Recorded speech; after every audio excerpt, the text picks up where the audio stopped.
रोज की तरह अपनी डायरी लिख, चेहरे को हाथ से ढक, फिर अपने अतीत में गुम थी रोशनी। कितनी मुश्किल से उसने स्वयं को संभाला था, उस आघात से जहां निर्दोष होकर भी उसको असहनीय पीड़ा सहन करनी पड़ी थी। कितनी टूट गई थी वो। 4 महीने तक डिप्रेशन में रही। अगर माँ ने नहीं संभाला होता तो रोशनी कभी उस वक्त से उभर ना पाती। जिंदगी कई बार इतनी निष्ठुर हो जाती है कि इंसान को इम्तिहानों की भट्टी में तपाकर खरा सोना बनाने की जिद पर उतारू हो जाती है। और इस ताप को झेलने के क्रम में कितने व्यक्ति सोना बन पाते होंगे, कितने ही कठोर ताप से भस्म भी हो जाते होंगे। ऑनर किलिंग, हत्या, एसिड अटैक जैसी खबरों से आज वो पूरा दिन परेशान रही। क्या प्रतिष्ठा, मान सम्मान, रुतबा, ऊंच नीच, अमीर गरीब, धर्म, ये सब किसी इंसान के जीवन से अधिक महत्वपूर्ण है? क्यों इंसान जीवन के महत्व को इतना छोटा और सस्ता समझता है इन बातों के सामने? किसी की जान लेने में, किसी को नुकसान पहुंचाने में उसके हाथ एक पल के लिए भी नहीं कांपते। ये बात रोशनी कभी समझ नहीं पाई। रोशनी, ओ रोशनी, कब तक यूं ही सोती रहोगी बेटा? चलो उठो, बहुत काम है, बहुत तैयारियां करनी है, माँ ने कहा।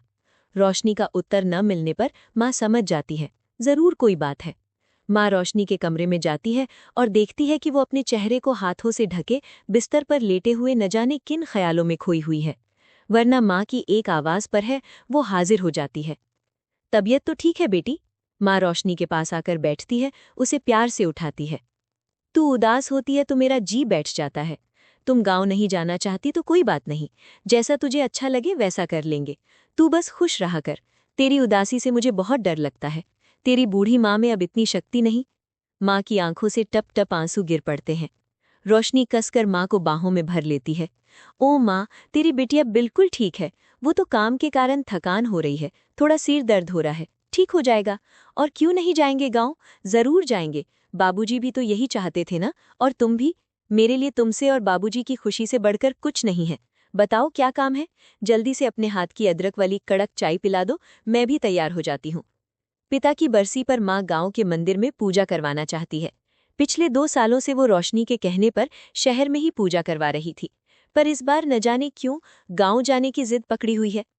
पिताजी के जाने के बाद इन 5 सालों में कितना कुछ बदल गया था, कितना कहर टूटा था रोशनी और माँ पर। इस बात को वो अपने जहन से निकाल नहीं पा रही थी। भीतर से वो जितनी व्यथित और बेचैन है, बाहर से उतनी ही सामान्य रहने की कोशिश करती है। लेकिन यदाकदा उभरी उदासी की उन गहरी रेखाओं को उसके चेहरे पर न जाने माँ कैसे पढ़ लेती है। माँ सब जानती है। रोशनी माँ को सारी व्यवस्था और कार्यक्रम की रूपरेखा समझाती है। माँ, कल सुबह 5 बजे गाड़ी आ जाएगी। अरे माँ, तू क्यों चिंता करती है? माँ संकोचवश, 1 हफ्ते की छुट्टी नहीं मिली क्या रोशनी? कुछ दिन वहाँ। बोलते बोलते माँ रुक जाती है। नहीं माँ, अच्छा बताओ क्या लाना है बाजार से? सुबह निकलना भी है, सारी पैकिंग हो गई। खाने पीने का सामान, माँ की दवाइयाँ, कपड़े, पंडित की दान दक्षिणा का सामान, बच्चों को बांटने के लिए पेंसिल और किताबें। सोने की तैयारी करते हुए सुबह का अलार्म लगा, रोशनी थोड़ी देर के लिए बालकनी में आकर खड़ी हो जाती है। अब भी सड़क पर चहल पहल है। कई घरों की बत्तियां बंद हो गईं और कुछ की अंधेरे में जुगनुओं से टिमटिमाती दिखाई दे रही थी।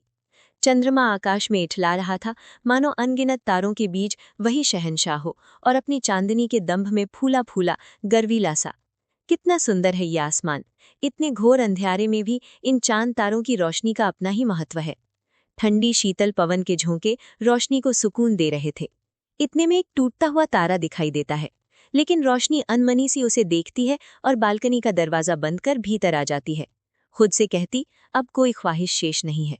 माँ सो चुकी थी, रोशनी भी सोने की कोशिश करती है। काल कोठरी में बंद लड़की के सिसकने से रात की नीरवता भंग हो रही थी। उसका रुदन रोशनी को विचलित कर रहा था। वहीं नदी का दृश्य आंखों के सामने आ जाता है, जहां नाव पर सवार अमन जोर जोर से चिल्लाते हुए गुहार लगा रहा है, मुझे माफ कर दो रोशनी, मुझे माफ कर दो। फिर धीरे धीरे नाव और अमन नदी में विलीन हो जाते हैं। रोशनी का दम घुटता है, वो बेचैनी महसूस करती है और घबराहट के कारण उसकी आंखें खुल जाती हैं। पसीने में भीगी वो हिम्मत करके उठती है और मन ही मन सोचती है, कब इन भयावह सपनों से उसे मुक्ति मिलेगी। हे ईश्वर, मुझ पर रहम करो। सुबह के 3 बजे हैं, 1 घंटे बाद तो उठना ही है। और वो माँ के पास जाकर सोने की कोशिश करती है। अगले दिन सुबह निश्चित समय पर गाड़ी आ जाती है। माँ और रोशनी गांव के लिए निकल पड़ते हैं। गांव जाने को लेकर दोनों के मनोभाव नितांत विपरीत थे। माँ गांव में ही रचना बसना चाहती थी, पर बेटी के लिए उसने शहर में रहना चुना। वहीं गांव में पली बढ़ी रोशनी गांव से कहीं दूर बसना चाहती थी, जहां दूर दूर तक गांव उसकी आत्मा में भी बसा हुआ दिखाई न दे। ऐसा क्या था जो रोशनी गांव से भागती फिर रही थी? पर बेचारा इंसान स्वयं को संभालते संभालते बहुत बार जिन चीजों से भागने का प्रयास करता है, कभी न कभी उसे उन्हीं का सामना करना पड़ता है, फिर चाहे मन राजी हो या न हो।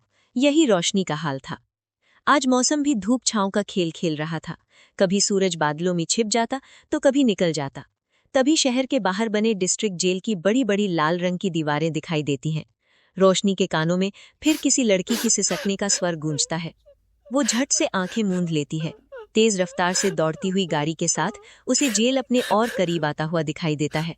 वो माँ के कंधे पर सिर रख लेती है। रास्ता अब बस थोड़ा सा रह गया है। उसकी धड़कनें तेज होने लगती हैं। अब वो रास्ता आरंभ होने वाला है जहां से वो नहीं गुजरना चाहती। जिले से 30 किलोमीटर की दूरी पर उसका गांव बसा है। शहर के बीचों बीच हाट बाजार से होते हुए आगे जाकर सड़क एक गहरी हो जाती है, जहां दोनों ओर बड़े बड़े पेड़ लगे हैं। दूर दूर तक खेत लहलहा रहे हैं। कहीं कहीं खेतों में ही सुंदर घर बने हैं। कहीं ट्यूबवेल के पानी में नहाते हुए बच्चे मस्ती कर रहे हैं। कहीं पर खेतों में पानी के फव्वारे चल रहे हैं। और मिट्टी की सौंधी सौंधी खुशबू मन को अतीत की स्मृतियों में धकेल रोशनी को बाबा की याद दिला देती है। बचपन में वो भी बाबा की साइकिल के पीछे बैठ खेतों से साग सब्जी लाया करती थी। पानी में कितना उछल कूद मचाती थी। फव्वारे के नीचे खड़े होकर भीगना उसे बहुत पसंद था। ये सब याद कर उसकी आंखें भीग जाती हैं। गांव का रास्ता नदी पर बने पुल से होकर ही जाता था। देखो रोशनी, बच्चे नदी में कैसे उछल कूद कर रहे हैं। याद है, तू भी अपने बाबा के साथ ऐसे ही? माँ कहते कहते रुक जाती है। हाँ माँ, बचपन के दिन ही कुछ और थे। प्रायः लोग नदी के दूसरे किनारे पहाड़ी पर स्थित माता के मंदिर में जाने के लिए नाव का प्रयोग करते थे। पहले 1-2 नाव हुआ करती थी, अब तो 5-6 नाव किनारे पर लगी हुई नजर आ रही है। अपने अंतर्मन में उठने वाले भावों की नदी को बांध रोशनी सहज होने का प्रयास कर रही थी। इस नदी और नाव का कुछ गहरा नाता था रोशनी के साथ। अपने पहले प्यार अमन के साथ बिताए हुए खुशनुमा पल रह रहे उसे याद आ रहे थे। यही दोनों ने जीवन भर साथ निभाने की कस्में खाई थी कभी। ये नदी, नाव, लहरें सब इस बात के साक्षी थे। आज वही खुशनुमा पल उसके दिल में कांटे की तरह चुभ रहे थे, जिसकी चुभन के दर्द को वो अपने चेहरे पर नहीं लाना चाहती थी। जैसे जैसे गांव करीब आ रहा था, माँ के चेहरे पर चमक बढ़ती जा रही थी। बहुत दिनों बाद माँ का चेहरा यूं फूल सा खिला खिला दिख रहा था। रोशनी निरंतर स्वयं को बलपूर्वक सहज बनाए रखने की कोशिश करती रही। इतने में गांव की सीमा आरंभ हो जाती है। गांव के बाहर स्थित एकमात्र सरकारी स्कूल की दीवारों का रंग अब बदल गया था। सफेद रंग की भीत हल्के नीले रंग में रंग दी गई। दीवारों पर बड़े विचारकों के विचार उनके चित्रों के साथ चित्रित थे। सत्यमेव जयते, सब पढ़ें सब बढ़ें, ईमानदारी मानव का सबसे बड़ा गुण है, जाति पाति पूछे न कोई, हरि को भजे सो हरि का होए। रोशनी को ये सारे विचार व्यंग लग रहे थे, निरे थोथे, कोरी लफ्फाजी। गाड़ी घर के बाहर आकर रुकती है। लकड़ी की बार से बनी घर की चाहर दीवारी, जो कभी फूल पत्तों बेलों से हरी भरी रहती थी, आज उस पर सूखी हुई बेजान लताओं का सघन जाल बना हुआ था। ये रोशनी को अपने भीतर सूखे भावों का जाल सा महसूस हो रहा था, जिसे वो काट कर फेंक देना चाहती थी। सिर्फ आम, नीम, जामुन और चंपा के पेड़ खड़े इठला रहे थे आंगन में। चंपा के फूल मानो कह रहे हों कि आंगन में कुछ तो हरा भरा है, थोड़ा ही सही, जीवन शेष है अभी। रोशनी ने झट से एक फूल तोड़कर माँ के बालों में लगा दिया। माँ, याद है, बाबा हमेशा कहते थे कि तुम्हारे बालों में ये फूल बड़े सुंदर लगते हैं। माँ रोशनी को देख मुस्कुरा देती है। दोनों की आंखें भर आती है। रोशनी माँ को कसकर बाहों में भर लेती है। दरवाजा खोलते ही उन्हें 2-4 पत्र पड़े हुए मिलते हैं। रोशनी उन्हें उठाकर मेज पर रख देती है। किसकी चिट्ठियां हैं बेटा? बाद में देख लूंगी माँ। सामने की दीवार पर पिताजी की बड़ी सी तस्वीर में माँ और रोशनी का प्रतिबिंब दिखाई पड़ता है। कुछ देर के लिए लगता है जैसे तीनों साथ ही हों। ओ माँ, देखो ना कितना गंदा हो गया है घर। साफ सफाई में तो कमर टूट जाएगी। माँ बोली, दोनों मिलकर कर लेंगे लाडो। रोशनी बोली, हाँ माँ, पर पहले थोड़ा आराम कर लो, खाना खाकर ही करेंगे काम। माँ बेटी मिलकर 2 साल से बंद पड़े उस घर को घर बनाने में लग जाती है।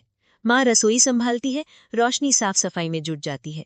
शाम होते होते घर घर सा लगने लगता है। इतने में बिजली चली जाती है। माँ दीपक जलाकर मेज पर रख देती है। बाहर चंद्रमा की उज्जवल चांदनी की आभा खिड़कियों की जालियों पर पड़ती है और जमीन पर फैली काली और सफेद रेखाएं रोशनी को अपने शरीर, चेहरे, हाथ पैरों पर उभरती हुई दिखाई देती है। वो घबरा जाती है और चिल्लाते हुए माँ माँ पुकारती है। क्या हुआ बेटी, मैं यहीं हूँ, तुम यहीं मेरे पास ही सो जाओ। काली और सफेद धारियों वाली उस लड़की के रोने की आवाज फिर एक बार रात की घोर शांति को भंग करती है। इस बार उसकी सिसकियों, उसके रुदन में एक अजीब सा दर्द भरा है। बार बार वो एक ही बात दोहरा रही थी। क्या थी मेरी गलती? किस बात की सजा मिली मुझे? क्या प्यार करना कोई गुनाह है? ये बोलते बोलते वो रो पड़ती है। अमन, तुमने भी मुझे छला है। क्यों नहीं आए तुम? क्यों तुमने इस काल कोठरी में मुझे मरने के लिए, घुटने के लिए अकेला छोड़ दिया? प्यार की सजा सिर्फ मुझे ही क्यों? तुमने अपने पिता के षड्यंत्र का पर्दाफाश क्यों नहीं किया? तुम जानते थे मैं निर्दोष थी। स्कूल में पैसों का कोई हेरफेर नहीं हुआ था। मुझे झूठा फंसाया गया था। ये तुम भली भांति जानते थे। तुम्हारे पिता नहीं चाहते थे कि हमारी शादी हो, क्योंकि एक स्कूल के चपरासी की बेटी एक राजनेता के घर की बहू कैसे बन सकती है? फिर चाहे वो पढ़ी लिखी सफल सरकारी शिक्षिका ही क्यों ना हो, ये रिश्ता स्वीकार नहीं था तो साफ साफ कह देते। इतनी राजनीतिक दांव-पेंच की क्या जरूरत थी? मेरी जिंदगी ही तबाह कर दी। तुम्हारा प्यार भी एक छल प्रपंच था। क्या तुम भी इस षड्यंत्र का हिस्सा थी? आई हेट यू अमन। सुना तुमने, मैं तुमसे नफरत करती हूँ। जीते जी मैं तुम्हें और तुम्हारे पिताजी को कभी माफ नहीं करूंगी। मेरा जीवन बर्बाद करके तुम्हें क्या मिला? क्या मिला? जेल की उस काल कोठरी के छोटे से रोशनदान से छनकर आती हुई चांदनी की आभा में रोशनदान की सलाखों की परछाई को अपने व्यक्तित्व पर महसूस करती हुई उस लड़की का चेहरा धीरे धीरे साफ नजर आने लगता है। वो चेहरा रोशनी का ही था। रोशनी अपने जीवन के भयावह पक्ष को चाहकर भी नहीं भूल पा रही थी। वो घंटों यही सोचती रहती कि क्या उसकी जिंदगी इन दो रंगों के बीच ही सिमट कर रह जाएगी, श्याम और श्वेत? क्या आजीवन उसका मन अंधियारे और उजाले के हिंडोले में ही झूलता रहेगा? क्या वो कभी सामान्य जिंदगी जी पाएगी? जेल से निकालने के बाद कैसे सामना करेगी वो दुनिया का? किन किन लोगों को बताएगी कि वो निर्दोष थी? निर्दोष थी तो सजा क्यों हुई? कौन यकीन करेगा उसकी बातों का? इस उधेड़-बुन में न जाने कितनी रातें उस काल कोठरी में उसने रो रो कर अनमनी सी गुजारी थी। वो तो माँ ने उसे तब भी सहारा दिया। जब भी मिलने आती कहती, बेटा ये परीक्षा की घड़ी है, भगवान ने हमें मुसीबत में डाला है, वही कोई रास्ता भी दिखाएगा। माँ कुछ किताबें दे जाती है, इन्हें पढ़ लेना रोशनी, तुझे संबल मिलेगा। माँ, माँ मुझे यहाँ से निकालो, मैं मर जाऊंगी। माँ प्लीज मुझे यहाँ से निकालो। ऐसे ही 2 महीने बीत गए। मेरा क्या अपराध था प्रभु? तेरी बनाई इस दुनिया में ऊंच नीच, अमीर गरीब के बीच इतनी खाई, इतनी नफरत क्यों है? क्यों इंसान को उसके गुणों से सम्मान नहीं मिलता? रोशनी ने मान लिया था कि यही उसकी नियति है, तो क्या किया जा सकता है? उसने उस अंधियारे कमरे में भी उजाले की एक किरण को पकड़ने का प्रयास किया। ध्यान बटाने के लिए उसने पढ़ाई का सहारा लिया। यूं ही 3 महीने बीत गए। एक दिन वार्डन ने आकर बताया, मैडम आप बहुत भाग्यशाली हैं। आपको जिस केस में फंसाया गया था वो केस वापस ले लिया गया है और कोर्ट ने आपकी रिहाई के आदेश जारी कर दिए हैं। रोशनी को जैसे अपने कानों पर यकीन ही नहीं हुआ। भगवान ये तेरी कैसी माया है, पहले जख्म देता है फिर मरहम भी खुद ही लगाता है। रोशनी जेल से छूटकर घर तो आ गई, पर कुछ भी पहले जैसा नहीं था। वो खुद को बहुत असहज महसूस कर रही थी।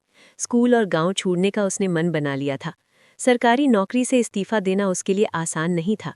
गांव वालों, स्कूल के बच्चों के बेतुके सवालों का जवाब देने की हिम्मत अब उसमें नहीं थी। इन भयानक सपनों से उसे कहाँ मुक्ति मिलने वाली थी? नदी का दृश्य फिर उभर आता है। नाव पर अमन बैठा हुआ दिखता है और वो जोर जोर से रो रहा और कह रहा है, मुझे माफ कर दो रोशनी, मुझे माफ कर दो। और फिर हमेशा की तरह धीरे धीरे नाव नदी में डूबती हुई नजर आती है। रोशनी को जैसे सांसें रुकती हुई सी महसूस होती है और माँ कहते हुए वो एकदम से जाग जाती है और कमरे में इधर उधर देखती है। माँ पास ही सोई हुई है। रोशनी गहरी सांस लेती है और चेहरे से पसीना पोंछते हुए पानी पीने के लिए उठती है। सुबह के 3 बजे हैं। शुक्र है ये सपना था, पर अब उसकी आंखों में अब नींद कहाँ थी। मेज पर रखी चिट्ठियों को पढ़ने के लिए उठाती है। उनमें से एक चिट्ठी अमन की थी। कांपते हाथों अनमने मन से वो अमन की चिट्ठी खोलती है। प्रिय रोशनी, मैं जानता हूँ मुझे और मेरे पिताजी को माफ करना तुम्हारे लिए आसान नहीं होगा। सच मानो, पिताजी तुम्हारे साथ कुछ ऐसा करेंगे इसकी मैंने कल्पना भी नहीं की थी। मेरी और तुम्हारी शादी की बात पिताजी के समक्ष रखी तो परिवार में बहुत कलह हुई। पिताजी और अन्य भाई बंधु मरने मारने पर उतारू हो गए। माँ इस झगड़े में पिस गईं। उन्हें दिल का दौरा पड़ गया। उन्हें तुरंत शहर के अस्पताल में दाखिल करवाना पड़ा। मैं माँ के साथ अस्पताल में था। पीछे से पिताजी ने तुम्हें झूठे केस में फंसवा दिया। यकीन करो रोशनी, मुझे इस चीज की भनक भी नहीं लगी। माँ की हालत में थोड़ा सुधार हुआ। जब मैं गांव लौटा तो तुमसे मिलने घर गया। वहां तुम्हारी माँ ने सारी बात बताई। वो रो रही थी। बोली, गरीब की जान की कोई कीमत नहीं होती बेटा। तुम्हारे पिताजी अगर रोशनी को जेल में मरवा देंगे तो मैं किसके सहारे जीऊंगी। रोशनी से शादी की जिद छोड़ दो, मेरी बच्ची की जिंदगी बचा लो।